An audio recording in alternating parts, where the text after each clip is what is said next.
And welcome to Forum 360 on public PBS TV, Western Reserve Public Media, our Fusion channel, Hudson Community TV, our host station, and the Rubber City radio stations in the Akron area. And we are glad to have with us a gentleman who has been active in the media, in entertainment, in music, and I would say active as just a social butterfly in Northeast Ohio. But actually, he is Larry Morrow. And welcome back to Forum 360. Thank you, Bill. Delight to be here. Thank you. In a previous program, we talked about simply about the Rock and Roll Hall of Fame city and how rock and roll became so important in the Cleveland area. Started back in the early 1950s with Alan Freed. We talked about that in the last program. Leo Mintz, the Record Rendezvous record store downtown. We mentioned a few others that were very active. Bill Randall, and we went through the radio stations. There was WJW, WHK, KYW, which became WKYC. And through all those years in radio, and you came to Cleveland to rock and roll radio in 1966 from Detroit, the Motown, CKLW in Windsor, which was one of the biggest markets in the country. And over the years, we've had authors on Forum 360, and I just wanted to thank you for presenting our Forum 360 folks with your book, which has been out for a while, but it's This is Larry Morrow, My Life on and off the air, stories from 4 decades in Cleveland radio. And I will be talking more about that. I have some pictures of some fellows that actually I worked with when I was in radio in Cleveland, and worked as an assistant in programming and promotions. That was the original group at Wixie 1260. And I see that would be Larry, myself, and it would be, let me see here, Dick see Kemp, the picture. I think. Wild Child, Mike Ranieri, Jerry Brook, and then Lou King Kirby. Now, there were a couple kings in rock and roll radio. Ultimately, the Rock Hall of Fame recognized the first one, and that was Alan King of the Moondoggers at WJW. He started at 1590 WAKR, one of the stations we're hearing this program on, Forum 360. But there was another king, Lou King Kirby. And he was a piece of work. We would ride around in his Cadillac. He would actually have a very pretty woman drive the Cadillac, and he had his name on the side of it, Lou King Kirby, and he wore that crown. The crown. And we would pull up to a stoplight or a stop sign, and he would have the phone ring loud.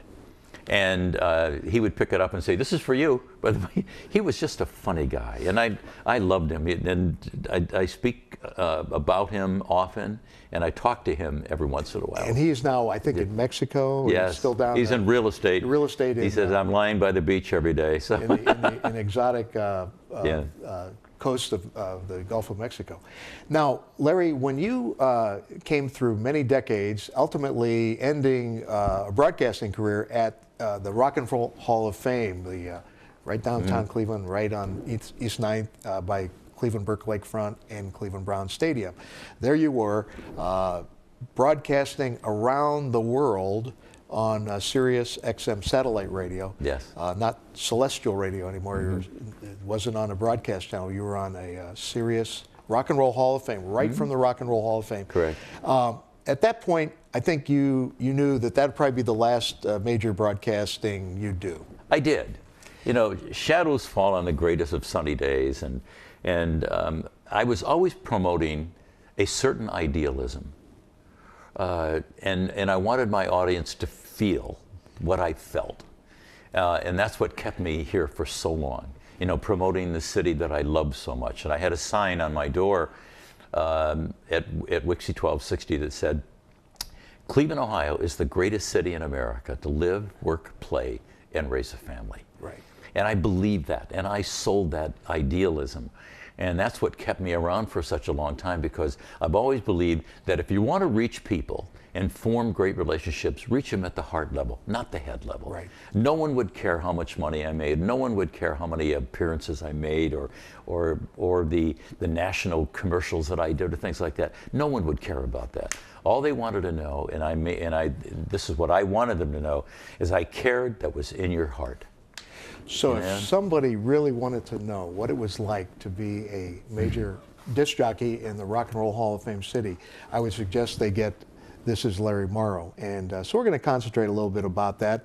I had the pleasure of reading it and sharing some of the stories. Now, you had left the Sirius satellite radio. You left the Rock and Roll Hall of Fame after you had a night at the Hall of Fame. Yes, right.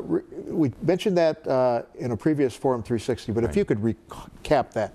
You had your own night at the Rock and Roll Hall of Fame. Yeah, when Terry Stewart said, we want to do a night with Larry Morrow, and we're going to invite our entire list of people from the Rock and Roll Hall of Fame, which goes around America. And I thought, oh no, don't do that. I don't want to have a night with Larry Morrow and have 6 people outside. So, right. And I was dismayed thinking about it.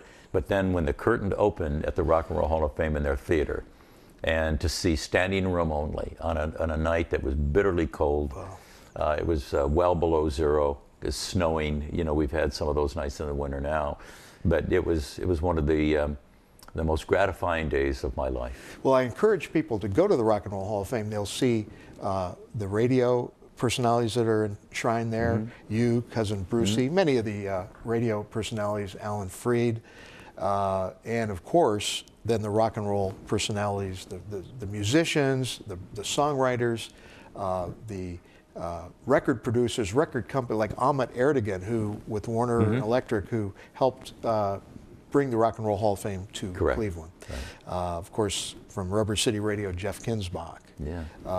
One of the best. One of the best. Jeff doesn't know, but I know. Jeff and I are friends, and we competed against each other forever. Right. But when Jeff and Flash left WMMS, I was on Q104 at the time. And Walt Taberski was my boss, who happened to be the guy who really put WMMS on the map. And so I said, Walt, let's give Jeff and Flash a call. And it'll be WQAL having WMMS on the air. Maybe a first. No one ever did that. Walt rarely said, in the same great idea. So it was really wonderful. And then when they were inducted into the Cleveland Radio Hall of Fame, both he and Jeff and Flash, I was asked by them to introduce them. Nice. But here's what I want to say about Jeff and Flash, both of them, separately and together. They were really wonderful. Jeff had maybe the greatest voice I ever heard in terms of doing what he did. And he still Even does. to this day, he has one of those voices just rattle your head and your heart. And so did Flash at Ference. Right. I mean, even today, when you hear Ed doing commercials, as a matter of fact, I was driving one day and I thought, boy, that's a great voice. Who is that? Right. And so I finally looked it up and found out that it was Ed. And Ed does public relations for the Cleveland Municipal Court and the city mm-hmm. of Cleveland. So the admiration for the two of them runs deep. Now, you came in contact with Gray Publishing. I did. How did they say, Larry Morrow, we need a rock and roll disc jockey to tell their story about the Hall of Fame? Well, it was David Gray, who owns Gray Publishing. I had actually called him, and I said, at this time, I'm teaching leadership development, and I'm a professor at John Carroll University, and I thought I want to write a book on leadership and communication skills. And he said, Larry, people don't buy those books. Nobody buys those books, and etc. And he said, so it would be in vain for you to do that. He said, why don't you write a book about your life in Cleveland? And I actually said to him, who cares? I said, and I said, no one would care about the way I would feel about things. Right. And he said, well, wait a minute, I care. And he said, I've listened to you for your 40 years. He said, what's it like to introduce 5 presidents of the United States? What's it like to be with the Rolling Stones? What's it like to be on national television and write jingle? Take us backstage. Right. He says, take us back. And so I wrote a few chapters, gave it to him, and he said, okay, bingo, let's go do it. So then I ended up writing the book, and I was thrilled to do it, but was afraid to do it at the time. And I thought, how do you write a book? And he said, why don't you just start with the first sentence?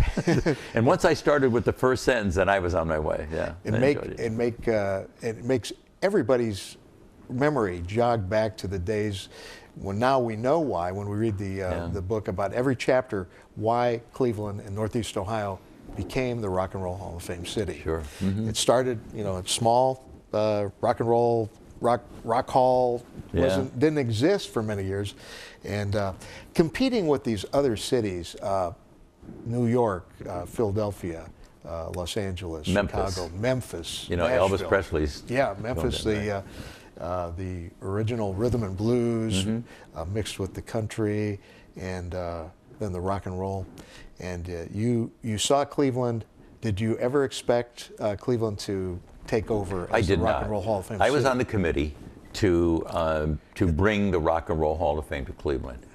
But two guys who we just mentioned really spearheaded that entire movement. Kinsbach and Ferentz. Yeah, it was Jeff and Ed Ferentz of MMS, and they really spearheaded it. They had this national audience. They had been voted the Station of the Year many times, and so. But I was on that committee, and it was really wonderful. But again, I'd like to give the credit to Jeff and Flash for spearheading the whole thing. Larry, when did you see? And you always tell me that Wixie 1260, the original top 40 station in Cleveland, that really made it ratings-wise to the top. When did you see rock and roll start to be accepted?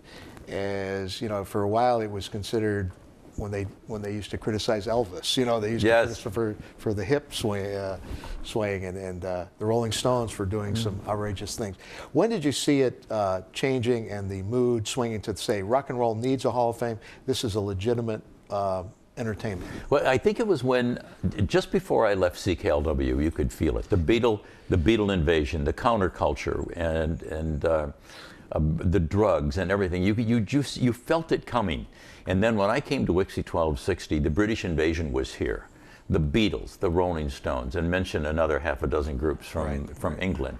So it was here. But what they brought with them was that culture, a different kind of culture, which is a culture that I don't think we were all proud of at all. Right, because when Alan Freed came to Cleveland, they were at the old Cleveland Arena, which I remember. Yeah. They used to have the original Cavaliers played there, and the Cleveland Barons, and of course they'd have rock concerts, and they used to have riots out in front of the the Alan Freed's concerts. Yeah, but I knew that Wixie 1260 had arrived with rock and roll when we had our first Wixie Appreciation Day at Chippewa Lake, and we invited some unknowns, Smokey Robinson, who had written some songs and maybe had one little hit.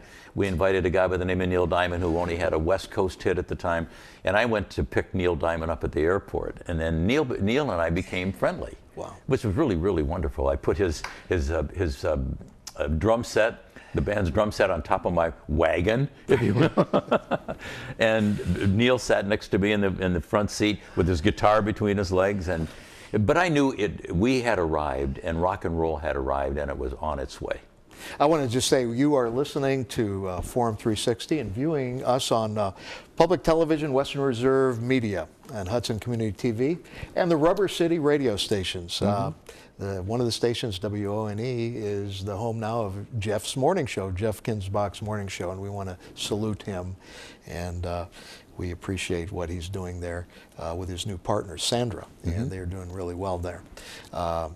And the Rubber City radio stations are pleased to have, probably the first time, Larry Morrow now on the air. Yeah.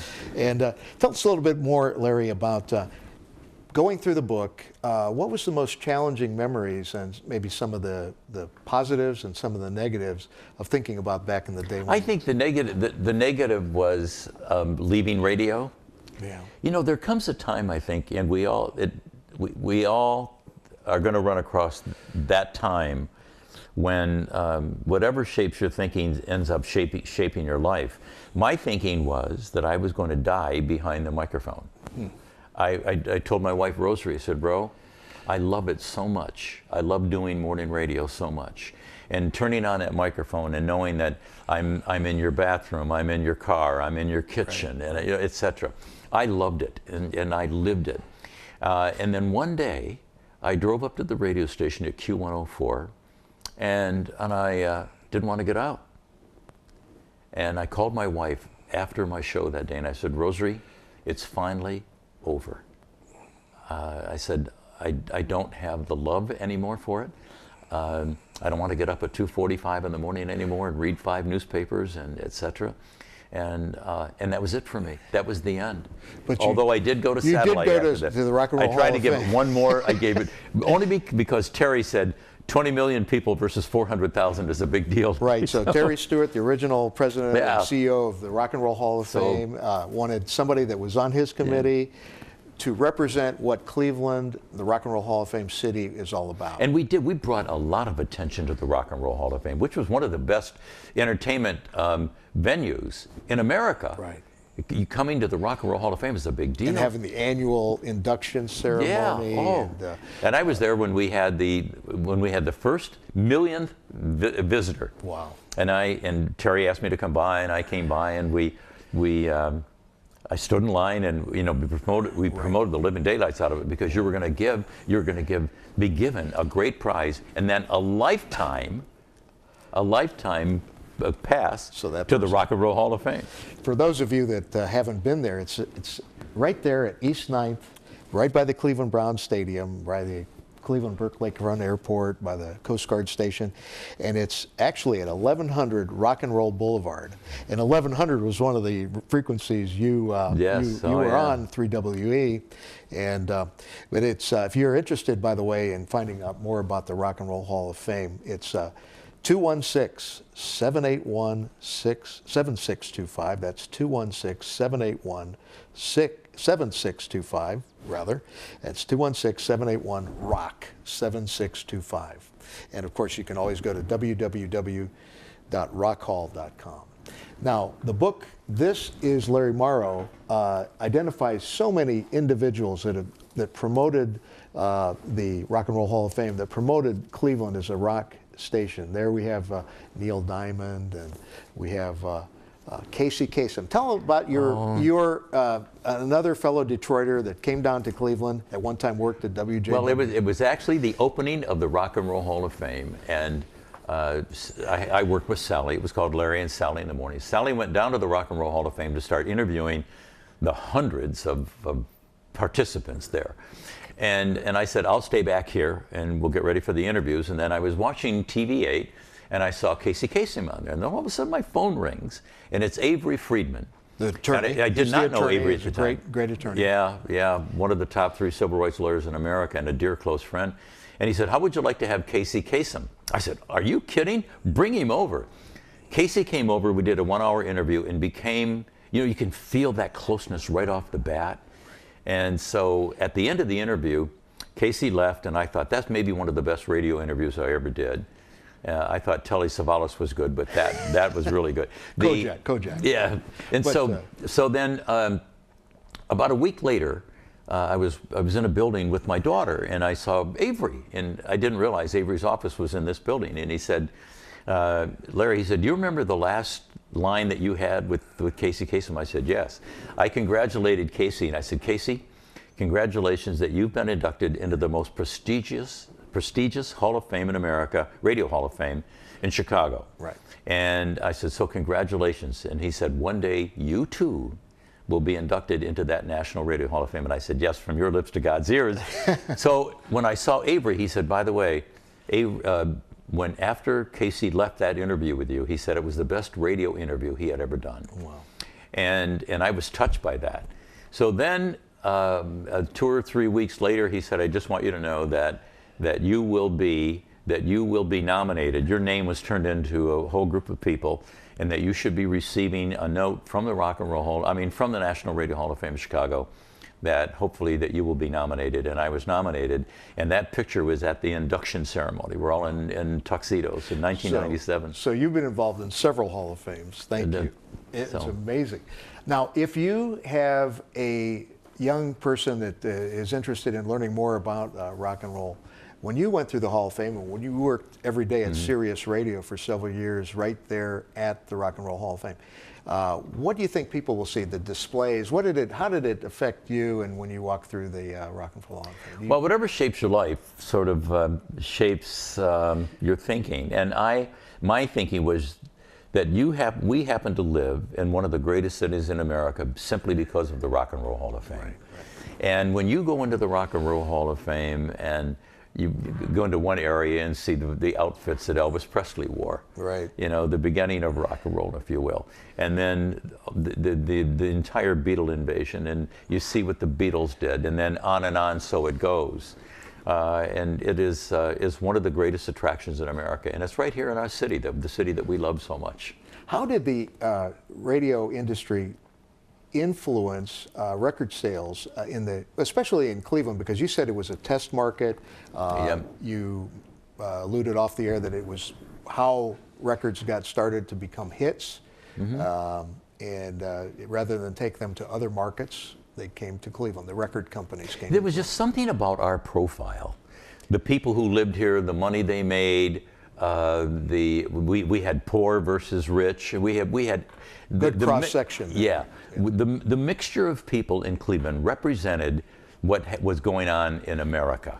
Right. But we had it all in one spot. Other cities like Detroit had it on one side, on another. But Cleveland, because we were a small city, at one time we were the third largest market in America.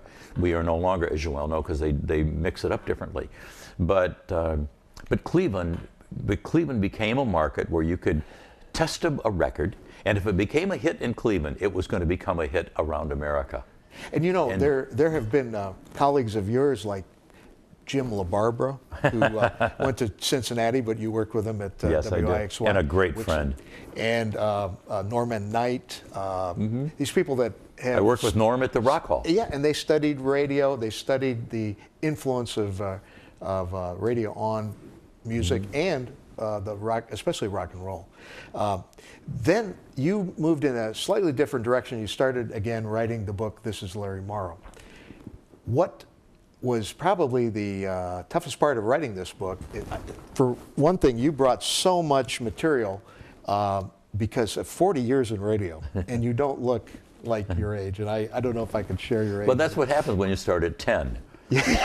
So I was. You started early, and then you were being trained as a United States Marine. Yes. And out in the West Coast. And you know, that's one of the greatest stories of my life, is that when I was at WIXY 1260, we were doing promotions that were attracting tens of thousands of kids. Right. Promotions like the big bus contest or the miniskirt contest. And one day, our promotion director said to me, "Larry, you're a Marine?" I said, "Yes."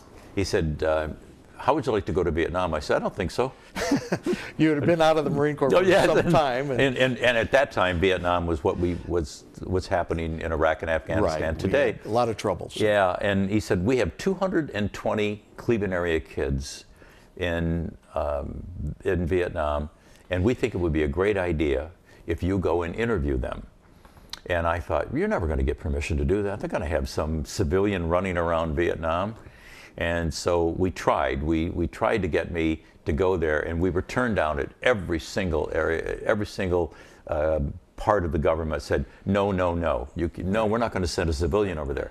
One day, I get a call from the Pentagon, from a Colonel Melton, who was the head of the armed forces in Vietnam at the time. And he said, President Nixon would like the end of this war, and we found out that you've been trying to go to Vietnam, and since you were a Marine, we're going to send you to Vietnam. And when you get there, you're going to every person that you interview, not only Clevelanders, but officers and enlisted men alike, when you get there, you need to ask them one question, how they feel about the war. Make that confidential report back to me when you leave Vietnam.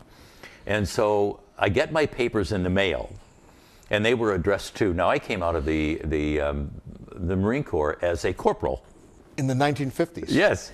So now I get these papers addressed to Major Lawrence D. Morrow. And so I called the Pentagon back right away, and I said, you've made a terrible mistake. And he said, no, when you get to Vietnam, Colonel Melton will explain to you what that means. So I get to Saigon. and I had my papers there, and it said, I said, why major? He said, because you're going to be going all over Vietnam, and if you're an enlisted man, they capture you, they probably will shoot you. Mm-hmm. But if you're an officer, they'll negotiate to get you back. Wow. So here I am going all over Vietnam, having captains salute me. So unusual. It was very unusual, and I was embarrassed by it all. But that's, again, where Cleveland radio made an impact in the lives of GIs and the lives of Marines and sailors and Bill, I brought those interviews home, and if there was one event that connected me at the hearts of Clevelanders, it was that event. I interviewed all those Cleveland area kids, brought the interviews home, we played them on the air for Thanksgiving and Christmas. I sent a cassette, for anyone under 50, a cassette is this little kind of thing that's like a recorder. Passed it on. And so I played it. I sent cassettes to everyone I interviewed, and then my promise to everyone I interviewed was, when you come back to Cleveland, let's have lunch.